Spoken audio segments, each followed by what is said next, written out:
Assalamualaikum, welcome to our channel bersama Mimi Niki dan Jis. Nah, di video kali ini aku mau sharing pengalaman. Sebenarnya ini udah lumayan lama sih terjadi, waktu September 2016. Mungkin kalian udah tahu ya apa yang mau aku ceritain dengan membaca judul di thumbnail. Jadi pengalaman itu pengalaman aku pas hamil pertama di tahun 2016. Jadi awal ceritanya itu aku dan suami aku menikah di bulan Februari 2016. Jadi kita tuh kayak baru lulus kuliah dan langsung kerja sih, baru lulus kuliah alhamdulillahnya. Nah jadi pas baru nikah itu kita kayak masih pengen fokus gitu loh di kerjaan kita, gimana ya, kayak fresh graduate yang baru meniti karir gitu istilahnya. Jadi aku pengen tuh kalau udah punya anak, aku tuh pengennya fokus ke anak aja gitu ngurusinnya. Dan suami aku tuh pengennya juga kita berduaan dulu aja, jadi kayak masih pacaran berdua gitu kan. Jadi kata beliau nanti aja pas kita udah 6 bulan nikah gitu baru berencana punya anak. Jadi kita kayak menunda, bisa dibilang menunda sih, tapi yang secara alami tanpa KB gitu kan. Dan ternyata pas di bulan kelima pernikahan kita tuh udah kangen dengan kehadiran anak gitu kan, kayak pengen gitu. Ya udah deh kita kita program aja deh, rencanain punya anaknya sekarang gitu kan. Dan ternyata alhamdulillah pas kita rencanain di bulan itu juga aku langsung positif. Nah di awal kehamilan itu seperti orang-orang hamil pada umumnya ya, aku tuh mengalami morning sickness, mual-muntah kayak gitu kan. Dan pada masuk ke bulan ketiga tuh suami aku ngajakin untuk baby moon. Waktu itu kita ke Bandung jalan-jalan beberapa hari. Sebenarnya sih kecepatan ya, tapi karena mumpung ada liburnya di situ ya udah gitu kan. Nah pulang dari Bandung kita cek kandungan lagi ke dokter seperti biasa kan, USG gitu. Waktu itu usia kandungannya kira-kira udah 11 atau 12 minggu gitu ya. Kita pergi ke salah satu rumah sakit, terus ketemu sama dokter kandungannya. Terus di USG, aku tuh di USG abdomen yang dari perut gitu. Terus dokternya tuh kayak lama gitu loh, dia kayak muter-muter alatnya di perut aku, neken-neken gitu kan. Terus kelihatan kan di layar monitor tuh ada kayak janin kecil gitu kan. Tapi dokternya itu kayak lama banget gitu loh muter-muter alatnya di perut aku, kayak diteken-teken gitu, kayak dia tuh kayak nyari sesuatu. Dokternya terus kata dokternya gini, ini detak jantungnya udah nggak ada lagi nih, ini bayinya udah meninggal di dalam.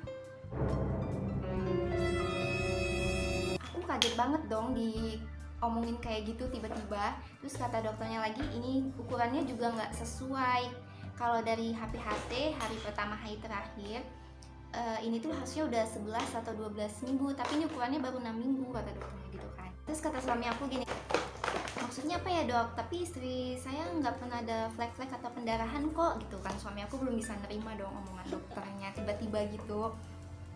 Nah terus kata dokternya, ya itu kan cuma pernyataan orang tua aja yang belum bisa menerima kayak gitu kan. Kayak kasih waktu 3 hari untuk lihat kayak gimana. Tapi sebenarnya ini cuma untuk menguatkan mental aja sih kata dokternya. Karena hasilnya kan tetap sama aja. Kalaupun tidak dikuat sekarang, nanti dalam 3 hari ke depan janinnya akan keluar dengan sendirinya gitu kata dokternya kan. Aku di situ cuma bisa diem aja, aku nggak bisa mikir apa-apa lagi. Pokoknya aku kayak kaget gitu loh. Aku ngerasa sehat-sehat aja, nggak ada tanda-tanda keguguran sama sekali gitu. Terus aku pulang sama suami aku kan, sampai di sepanjang perjalanan tuh aku nangis terus. Sampai di rumah aku masih terus nangis, dan sampai rumah tuh waktu pas maghrib aku sholat maghrib sambil nangis sambil curhat gitu kan sama Allah kan. Terus kayak aku telepon mama aku kayak nguatin gitu. Jadi kayak aku mulai bisa kuat gitulah, aku optimis ini nggak kenapa-napa kayak gitu kan. Terus aku googling juga pengalaman serupa kayak gitu kan. Aku berharap banget mungkin emang bayinya aja yang kecil kayak gitu, dan emang detak jantungnya yang belum kedengeran. Pokoknya aku masih kayak denial gitu lah ya, namanya orang tua pasti masih berharap gitu kan. Nah selama 3 hari masa menunggu itu aku setiap hari konsumsi es krim. Aku nggak tahu kenapa, pokoknya kan ada yang bilang katanya es krim itu bisa menaikkan berat badan janin dengan cepat. Aku mikirnya waktu itu ya udah gitu aja, aku makan es krim sebanyak-banyaknya kayak gitu kan. Aku ingat kata-kata dokternya, kalau dalam 3 hari nggak kuret pun akan keluar dengan sendirinya. Tapi ini udah hari ketiga aku menunggu, jangankan janin yang keluar, pendarahan atau setitik flek pun nggak ada yang keluar. Aku masih kayak orang hamil pada umumnya, masih mual muntah kayak gitu. Dan aku sayangkan banget sih dari dokternya, kayak kurang menguatkan itu loh kata-katanya, kayak langsung gimana ya, gitu mana. Kita sebagai orang tua pasti gimana ya ngomongannya. Udah hari ketiga kan, aku pengen tahu juga perkembangan janin aku kayak gimana. Jadi aku sama suami aku memutuskan untuk USG lagi, tapi dengan dokter lain, dokter kandungan lain. Jadi sebagai second opinion gitu loh. Jadi kita nggak cuma ngambil satu pendapat dari satu dokter aja kayak gitu. Nah, abis itu kita ke rumah sakit lain buat janji dengan dokter kandungan perempuan lainnya. Nah, udah sampai di ruangan dokter, terus dokternya menyapa dengan ramah. Dokter yang kali ini tuh beda banget sama dokter yang sebelumnya. Yang ini tuh bener-bener ramah dan bener-bener on time gitu kan. Nah, terus dokternya bilang ada yang bisa dibantu kayak gitu kan. Aku kan tadi sebelumnya udah daftar, sudah udah nimbang berat badan, cek tensi dan sebagainya. Terus aku cerita kan mau USG dok, aku nggak cerita tentang hasil USG sebelumnya, aku mau bilang USG gitu aja kan. Terus aku di USG dong, USG abdomen sama dokternya. Terus dokternya bilang, wah ini udah kelihatan nih janinnya. Terus aku langsung nanya gini, detak jantungnya. Terus aku nanya detak jantungnya gimana dok? Terus dokternya kayak muter-muter alatnya gitu, ini kayaknya detak jantungnya lemah banget, belum kedengaran. Kita USG transvaginal aja ya biar lebih jelas. Dan aku respect banget di situ, dokternya nggak langsung ngejudge gitu loh. Beliau tuh kayak ngasih opsi lain gitu supaya lebih jelas gitu kan. Terus aku bilang aku nggak tahu kan pertamanya USG transvaginal tuh apa, ternyata USG yang dimasukkan lewat bawah kayak gitu. Nah yaudah pas di USG transvaginal ternyata emang udah nggak ada detak jantungnya, sampai alat USG-nya itu kayak di dokternya itu nyenggol janinnya gitu loh supaya bergerak atau berdetak kayak gitu kan, dan nggak ada respon sama sekali dari janinnya. Dan emang kata dokternya udah nggak ada detak jantungnya kayak gitu. Dokter menyebutnya kematian Mudigoh gitu kan. Dengan penjelasan yang cukup panjang, akhirnya dokter memberikan pengertian untuk kita. Akhirnya kita bisa menerima dan saat itu juga kita menjadwalkan untuk melakukan kuretase. Nah, suami aku langsung daftar segala macam kamar kan. Aku langsung dibawa ke ruang pasien, ganti baju pasien gitu. Terus aku diambil darah. Dan lucunya pas ngambil darah itu sampai berapa kali tusukan gitu.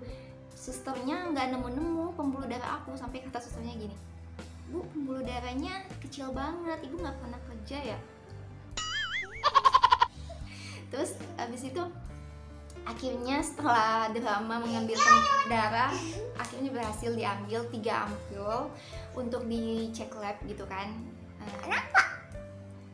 Nah abis itu nggak berapa lama dokter kandungan aku datang ke ruangan, dan beliau bilang karena aku tuh nggak ada sama sekali flek atau pendarahan, aku harus dimasukin alat ke dalamnya gitu untuk membuka jalan lahir. Nama alatnya itu Liminaria, kalau nggak salah Liminaria ya. Nah prosesnya itu sebenarnya seharusnya sebentar aja ya, tapi karena aku masih malu-malu di situ dan aku ngerasa kayak agak ngilu gimana gitu ya, akhirnya gagal berulang kali, jadi lumayan lama kayak gitu. Dan akhirnya udah berhasil. Terus aku dibawa ke kamar rawat aku, dan di situ suster ngasih aku obat-obatan gitu, 3 buah obat untuk dimakan dan 1 buah obat yang dimasukkan lewat belakang, lewat anus gitu. Dan setelah obat itu dimasukkan, ya ampun aku mules banget. Itu mules kayak orang mau ngelahirin pembukaan gitu loh. Dia datang pergi gitu mulesnya. Nah terus kata susternya sih sengaja emang mancing gitu loh supaya janinnya tuh bisa menuju jalan lahir gitu. Aku tuh sepanjang malam nangis kesakitan, dan suami aku di situ benar-benar menghibur dan menenangkan, juga menguatkan gitu. Walaupun aku tahu dia sama pasti terluka dan kehilangannya, tapi di situ dia mencoba menguatkan aku gitu supaya bersabar, istighfar gitu. Pokoknya aku di situ kesakitan banget. Dan kita itu cuma berdua banget di ruangan itu. Nah, terus jam 2 pagi si susternya datang lagi kan, ngasih aku obat-obatannya lagi. Aku tuh di situ aku tuh di situ udah sakit banget, sampai sholat itu aja aku di tempat tidur ya, udah nggak bisa bangkit lagi. Nah, terus pas susternya datang jam 2 itu kasih obat kayak pereda nyerinya sih, karena aku udah sakit banget. Dan alhamdulillah akhirnya aku bisa tertidur sebentar. Jam 4 subuh aku udah diingatkan suster buat susternya visit lagi, diingatkan untuk puasa, nggak boleh makan apapun. Tadi malam udah dikasih makan kan dari rumah sakitnya. Jam 4 subuh itu aku puasa, karena jam 10 atau jam 11 siang nanti, pagi nanti aku akan dilaksanakan tindakan kuretnya gitu. Terus pas jam 8 pagi tuh aku keluar flek darah, terus aku panggil susternya kan. Ya udah, aku masih sakit di situ kan. Terus menjelang waktu kuret, menjelang jam 11 gitu, aku keluar darah banyak banget, dan ternyata itu ada kayak jaringan-jaringannya gitu loh yang keluar. Dan susternya yang datang itu juga nggak berani kan nyabut kayak jaringan, gumpalan-gumpalan daging gitu. Dia kan juga nggak tahu itu apa ya. Jadi aku langsung ditidurkan lagi di tempat tidur. Terus aku didorong menuju ruangan operasi, ruang tindakan kayak gitu. Terus aku digantiin baju operasi gitu supaya steril, dan suami aku nganterin aku sampai ruang operasi dan gak boleh masuk lagi di situ. Kayak sedih banget, aku kayak merasa sendiri banget. Terus tiba-tiba nggak berapa lama datang dokter anestesi ngejelasin kalau nanti aku akan dibius total, jadi proses kuret nggak akan sakit sama sekali kayak gitu, nggak akan terasa sama sekali. Nah, pas itu aku masuk ruangan operasi itu, aku baca 2 kalimat syahadat. Aku takut pas aku dibius aku nggak bangun lagi kayak gitu kan. Nah, terus dibawa ke ruang tindakan. Di dalam ruangan itu ada dokter kandungan aku udah ada di situ. Terus dokternya nyapa, gimana kabarnya, kan dokter lama banget gitu lah ya. Udah siap ya kayak gitu kan. Terus aku diposisikan kayak orang lahirin gitu kan, kakinya aku dibuka, terus dimasukin selang, itu kateter kali ya mungkin, ke dalam dari bawah. Lumayan milu rasanya. Nah, terus abis itu dokter anestesi dan dokter kandungan aku ngomong, biusnya kita masukkan melalui infus ya Bu, katanya gitu kan. Terus aku dibius, dipasangin infus kayak gitu kan, dibius dari infus. Nah, terus abis itu aku ya udah nggak sadar, nggak tahu apa-apa lagi, aku kayak tertidur aja gitu. Dan dalam tidur aku itu aku mimpi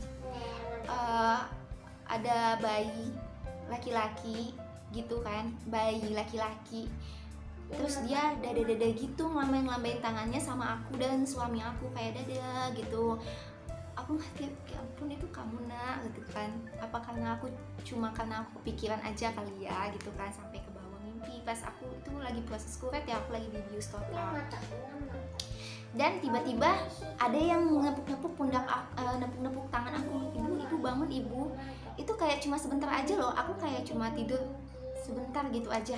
Ternyata emang pas aku lihat jam kayak cuma 15 menitan gitu aja.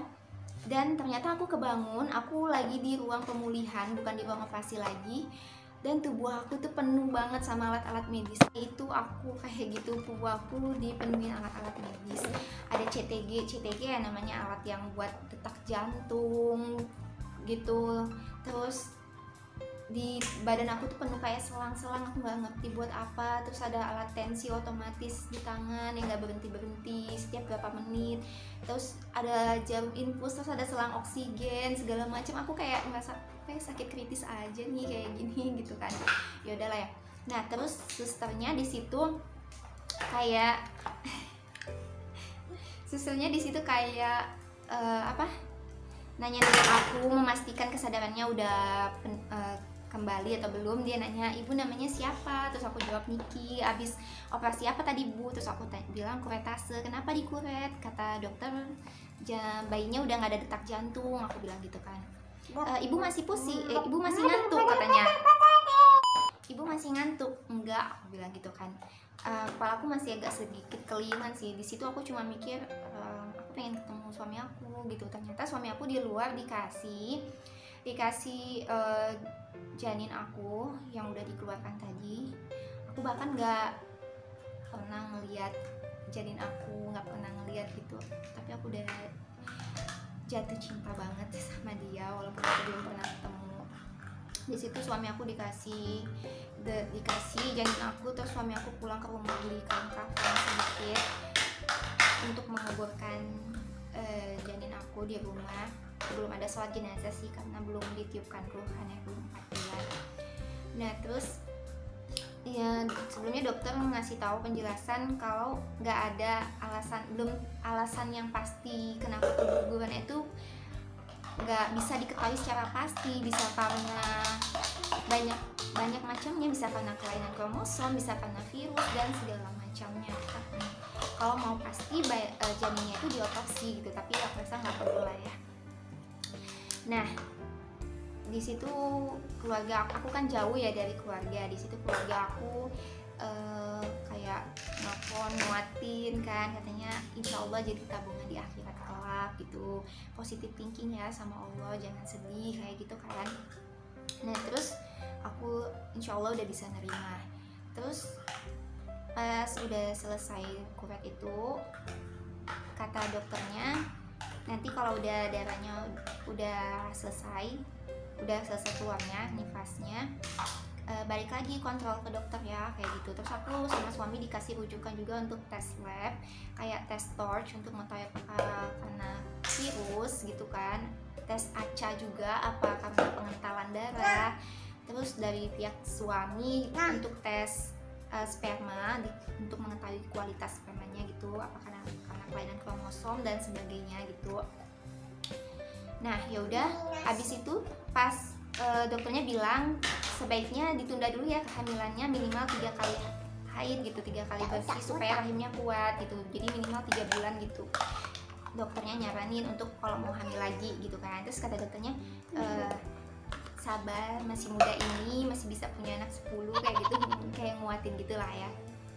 Terus habis itu setelah aku udah berhenti darahnya, aku kembali lagi ke USG kan, ke dokter, cek kandungan, cek rahimnya, cek rahimnya. Terus dicek sama dokter, ternyata udah bersih gitu kan, nggak ada pantangan makan apapun. Terus dokter ngasih aku vitamin, kayak antibiotik. Tadi aku dikasih antibiotik, terus vitamin, terus obat-obatan apa gitu.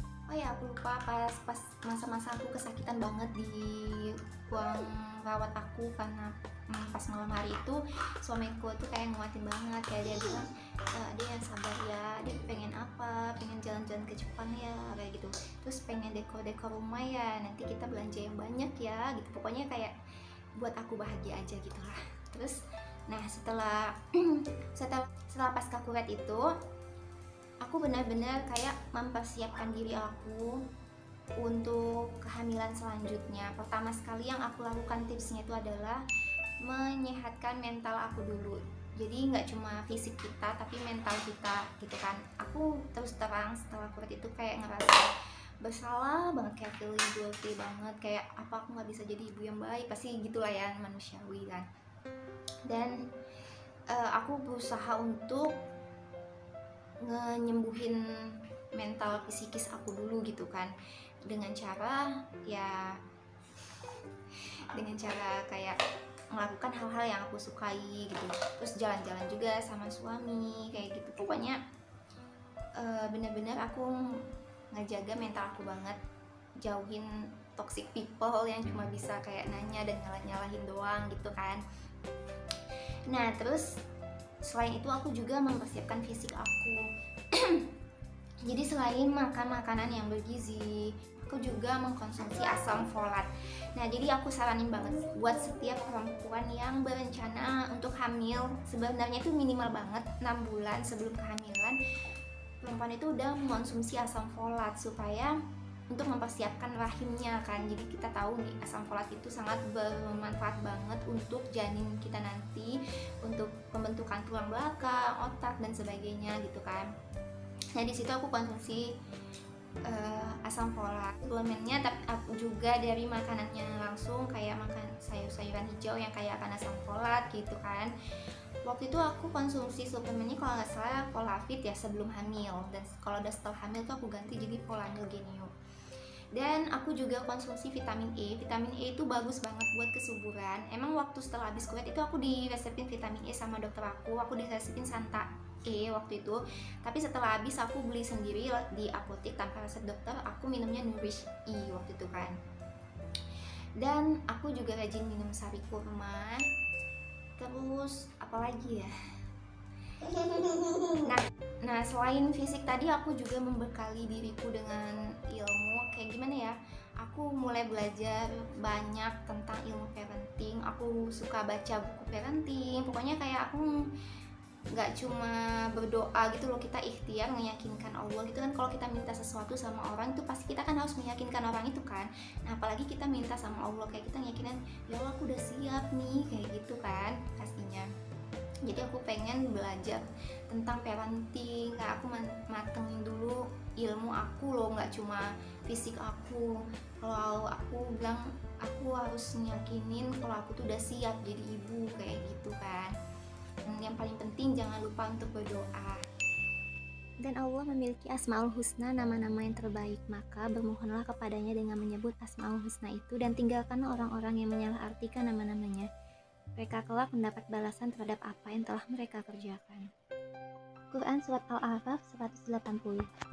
Aku selalu ngebiasain tentang tauhid ini, berdoa dengan Asmaul Husna, agar kayak doa kita tuh benar-benar tepat sasaran loh. Misalnya kalau kita ingin minta petunjuk, kita panggil Al-Hadi yang maha pemberi petunjuk. Bila kita ingin meminta rezeki, panggil Al-Razak yang maha memberi rezeki. Kalau sakit, panggil Asy-Syafi'i yang maha menyembuhkan. Kalau minta perlindungan, panggil Al-Hafiz yang maha menjaga, dan sebagainya. Nah, kalau kita mau lahiran, kita bisa panggil Al-Fatah yang maha membukakan jalan-jalan. Kita bisa panggil Al-Qawi yang maha memberikan kekuatan.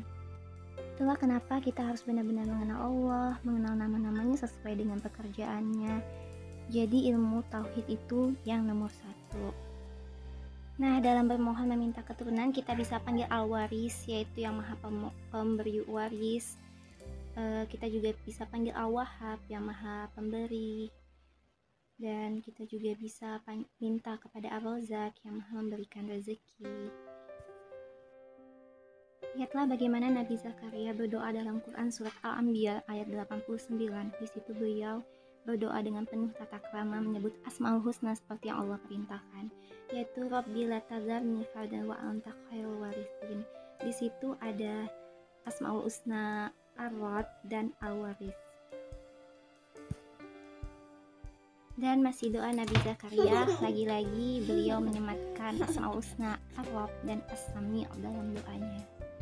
Rabbi habli min ladunka dzurriyyatan thayyibatan innaka sami'ud du'a. Masalah tes darah tadi, untuk tes darah yang lain tuh aku udah, alhamdulillah aku sehat-sehat aja dan normal-normal aja, nggak ada penyakit atau apapun di dalam tubuh aku gitu kan.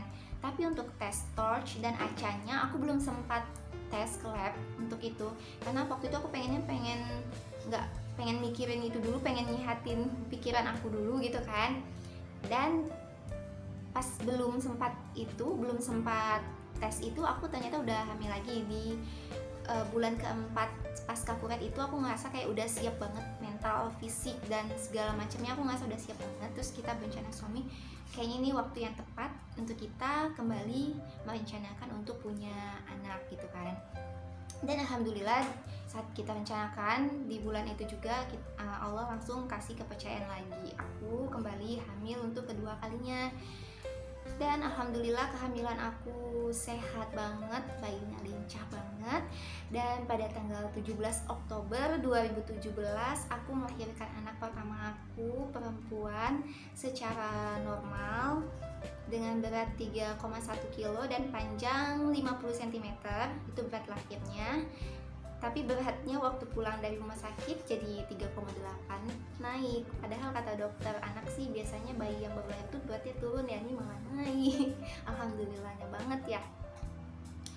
Dan itu tadi cerita pengalaman aku dan tips gimana supaya kita bisa hamil kembali dengan sehat pasca kuveta. Semoga sharing aku kali ini bisa menginspirasi dan menguatkan kita semua.